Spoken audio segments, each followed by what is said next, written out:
చదువుకున్న యువతగా ప్రతి ఒక్కరికి చాలా ఆనందంగా ఉంది డేటా సెంటర్ తీసుకురావడం.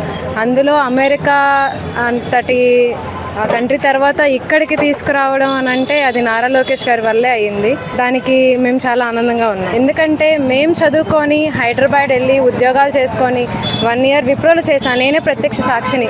అయ్యా మన రాష్ట్రంలో ఇలాంటిది ఏది లేదు, ఒక MNC కంపెనీ లేదు అని ఎంతో బాధపడ్డాం. బాధపడి చివరికి ఆంధ్ర వచ్చాక కూటమి ప్రభుత్వం వచ్చిన తర్వాత నారా లోకేష్ గారి నాయకత్వంలో కంపెనీ రావడం, అలాంటిది అమెరికా అంత స్థాయి తర్వాత అది మన వైజాగ్కి రావడం, మన రాష్ట్రానికి రావడం చాలా ఆనందంగా ఉంది. ఇప్పుడు నారా లోకేష్ చాలా ఇన్స్పైర్ అవుతున్నాం అండి. యాక్చువల్లీ ఆయన మాటలకి అంటే మాకు ఇంత నాలెడ్జ్ ఉంది, దీని వెనకమాల ఇంత ఉంది, డేటా సెంటర్ ఇలా వస్తుంది, లక్షల ఉద్యోగాలు వస్తున్నాయి, లక్షల మందికి ఉపాధి కలుగుతుంది, లక్షల కోట్లు పెట్టి తీసుకురావడం ఒక ఎత్తు అయితే లక్షల మందికి ఉపాధి కలిగిస్తున్నారు, 1,00,000 మంది ఫ్యామిలీస్కి జాబ్స్ వస్తున్నాయి. దానికి నారా లోకేష్ గారికి హ్యాట్స్ ఆఫ్ చెప్తున్నాం.